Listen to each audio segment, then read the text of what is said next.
In 1990, the Gulf countries were engulfed in a war in which not 2 or 4 but 39 countries participated together.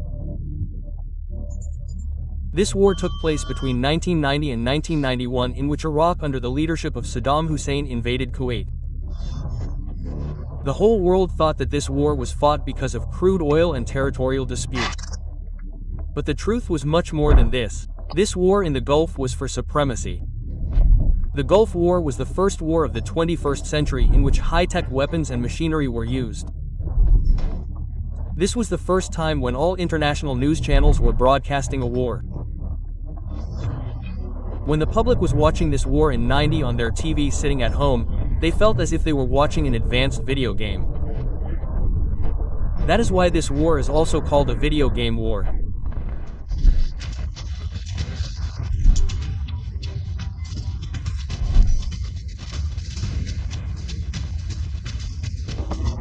A potential Hitler any moment Operation Desert Storm. If we look into the past, we come to know that at one time Iraq had very good relations with Kuwait and Saudi Arabia.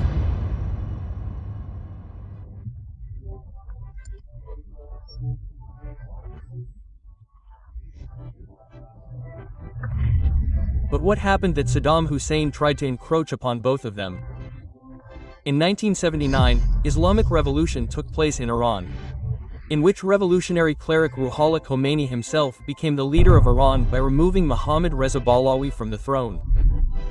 Due to this Islamic revolution going on in Iran, many Persian Gulf countries became enemies of Iran. Actually, after the Islamic Revolution, Iran's leader Ruhollah Khomeini started appealing to other Muslim countries for Islamic revolution as well, which was seen as a threat by the leaders of many Persian Gulf countries. Shia community was in large population in Iran, and on the other hand, in many countries like Saudi Arabia, Kuwait and Iraq, people of Sunni community were more. But due to this revolution, the danger of impact on the Shia communities with less population in these countries had increased. And this happened too. There were some big Shia leaders in Iraq who wanted to start this revolution. In such a situation, if the people of Iraq revolted, Saddam Hussein's throne would be in danger. And that is why the Iraqi government killed these Shia leaders, due to which the possibility of war between Iran and Iraq increased. Then many Persian Gulf countries, mainly Saudi Arabia and Kuwait, incited Iraq to declare war on Iran. During this time, these countries provided significant economic help to Iraq. A few days after this, on the 2nd of September 1980, Iraq attacked Iran, and soon it turned into an invasion war. This war lasted till 1988, in which China, USSR, USA and Western countries gave full support to Iraq. When this war ended after 8 years, neither Iran nor Iraq won. But due to this, Iraq's economic condition kept deteriorating.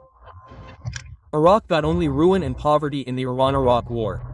Due to Iran not being defeated in the war, Iraq's relations with both Kuwait and Saudi Arabia started deteriorating. After this, both these countries started demanding back the money given as loan. Iraq's condition had become very bad. During this war, Iraq had taken a lot of loan from neighboring countries, which was now beyond Iraq's power to repay. Iraq was still going through these problems. Then civil unrest started spreading there. Civilians started being tortured on the basis of rising unemployment, army rule and suspicion in the country. Meanwhile, the Iraqi government got Farjad Bajaf, a British journalist of the Observer newspaper, murdered by accusing him of being an Israeli spy. After this, Iraq started pressuring Israel for the captured Iraqi territories. During these days, Saddam Hussein also threatened Israel that if it did not free the Iraqi territories, he would attack Israel with chemical weapons.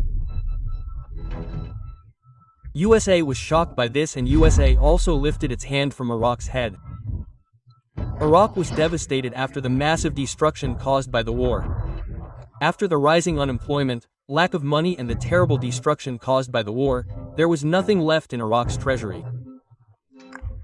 To fund this war, Iraq had taken a total of $60 billion from many countries, in which $16 billion was from Kuwait and $26 billion was from Saudi Arabia. In such a situation, Iraq wrote to Saudi and Kuwait's neighboring countries and asked for loan forgiveness. But no country paid attention to this. Almost all the countries started pressuring Iraq for their money.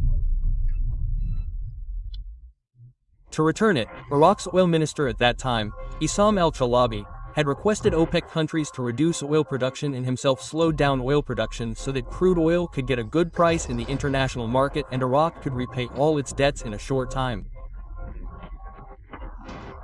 But here Kuwait started troubling Iraq. Kuwait started producing more crude oil from its oil reservoir, due to which the price of crude oil started falling in the international market. On one hand, Iraq was already facing financial crisis. On the other hand, the falling oil prices further troubled Iraq. In such a situation, Saddam Hussein could not wait and mobilized his Iraqi army to attack Kuwait. On the 2nd of August 1990, at 2 o'clock in the night, Saddam Hussein attacked Kuwait. Where Kuwaiti forces could not stop the Iraqi army and within 12 hours of the invasion, Iraqi army captured the parliament of Kuwait. By the time Kuwait or any other country could understand this sudden attack, Iraqi forces captured the whole country. During this attack, Iraqi army also looted about $1 billion from Kuwait's bank. Iraq knew very well that Kuwaiti forces could not face this war at all. Not only this, due to the sudden attack, Kuwait's king Jabbar al-Ahmad al-Jabbar al-Sheba fled from there and hid in Saudi Arabia and left his people, even his brother, to die there. And this happened. His brother Sheikh Fahad al-Ahmad al-Jab al-Sheba was hanged in front of Dasman Palace. So that all the citizens of Kuwait could understand that now Kuwait was under the occupation of Iraq. After this, many people fled the country and those who remained behind were either put in jail or killed. Now Saddam Hussein made his cousin Ali Hassan al-Majid sit on the throne of Iraq's governor. US President George Bush, UK Prime Minister Margaret Thatcher and many such countries were not liking this invasion of Iraq. After some time, on the 2nd of August 1990, the United Nations Security Council passed Resolution 660, according to which Saddam Hussein had to stop these attacks. But Iraq did not do this because Kuwait had more than 10% of the world's oil reserves, which it wanted to keep under its control. Not only this, its next target was going to be Saudi Arabia very soon. If Iraq had attacked and captured Saudi Arabia, Saddam Hussein would have been the owner of more than 1/5 of the world's oil reserves and the US and UK had already understood this, for which a secret operation was started.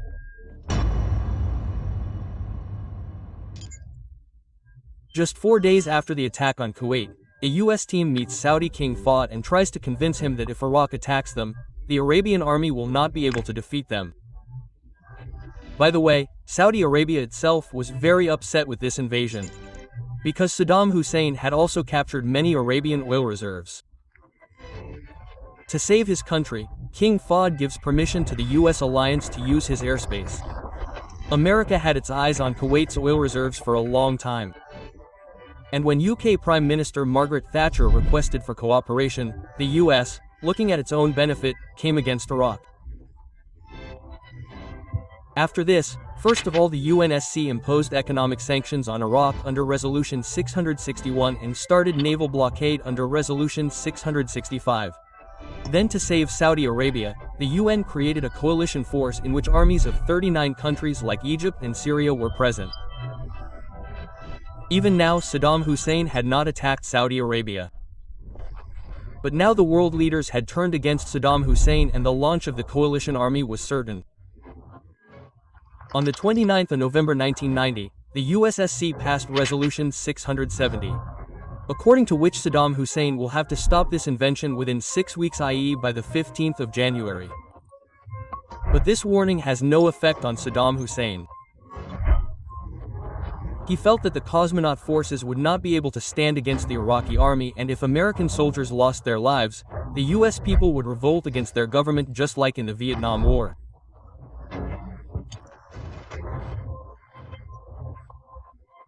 On the other hand, the cosmonaut forces knew very well that using weapons of mass destruction was not a big deal for Iraq because a few years ago, Iraq had used chemical weapons on the Christian military, and keeping this in mind, many soldiers of the cosmonaut forces were being trained to avoid it.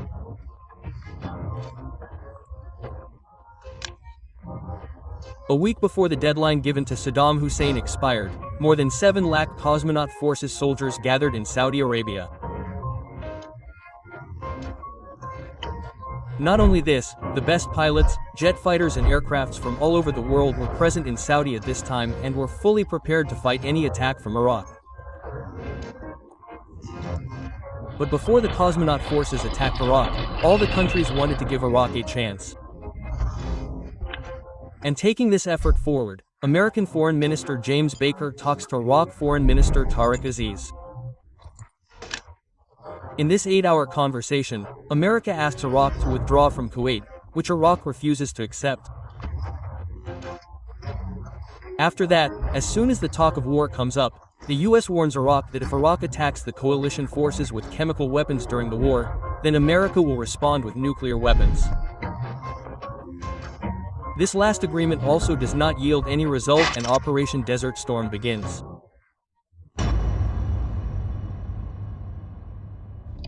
On the 15th of January 1991, the deadline given by the UNSC expires. 2 days after that, on the 17th of January, the aircrafts of the coalition forces start dropping bombs as soon as they enter the area of Iraq and Kuwait. It becomes very difficult for the Iraqi forces to face such heavy bombing. Then the coalition forces first target Iraq's capital Baghdad, and continuous attacks are carried out here. After this, Iraq's radars and communication networks are destroyed, and then military stations and power stations are destroyed.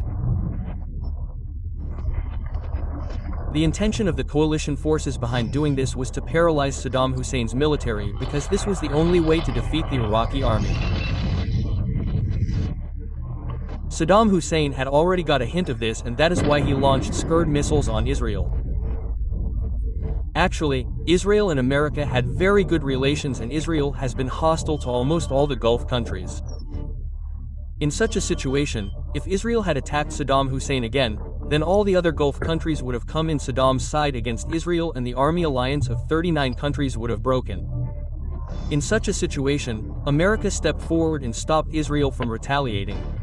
The whole world feels that Israel will probably not listen to America and will retaliate. But this does not happen, and it accepts America's words.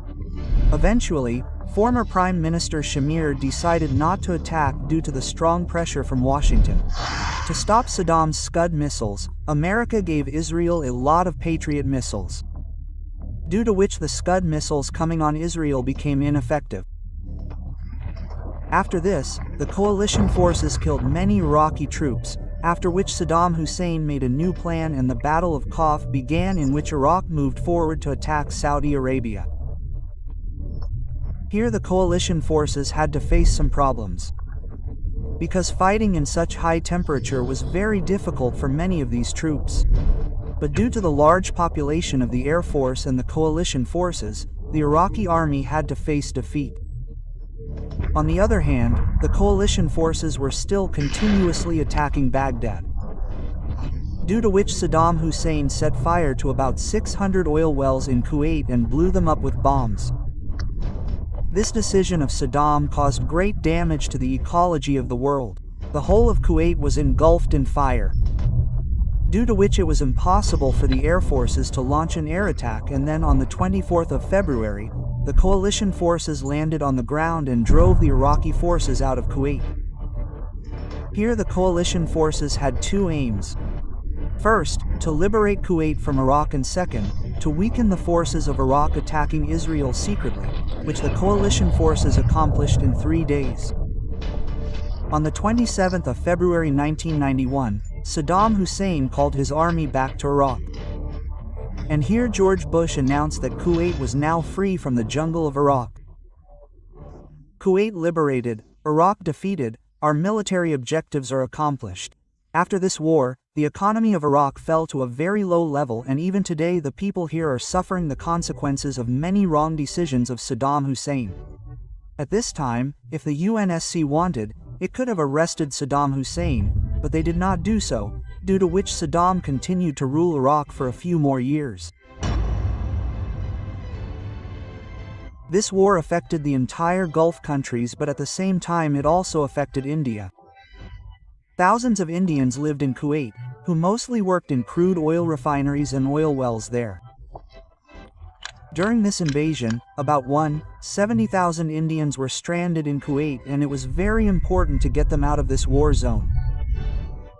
For which India then launched Operation Airlift with the help of Air India flights, in which 70,000 people were brought to India by civil aircraft.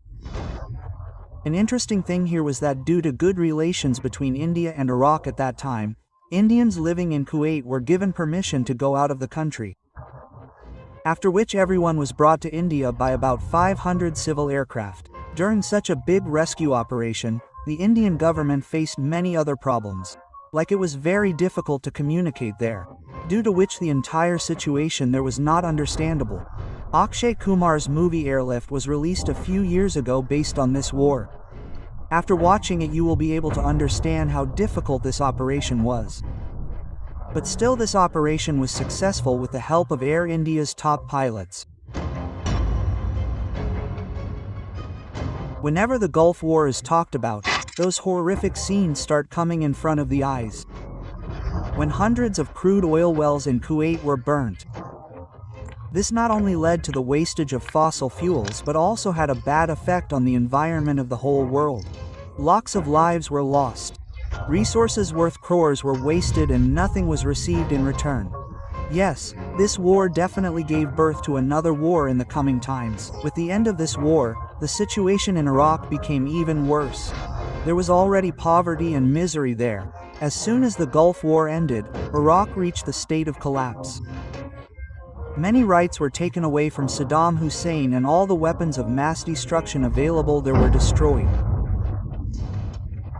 Iraq lost around 25,000 to 500 troops in the war, and on record lost more than 1 lakh of its citizens. On the other hand, Kuwait lost 4,000 of its troops and thousands of civilians in this war and had to face a lot of economic problems. Saudi Arabia and Israel were also affected by this war, which got cured with time. During this war, when Saddam Hussein attacked Israel with his Scud missile, some civilians and troops of these two countries were killed, and 300 troops of coalition forces were also killed.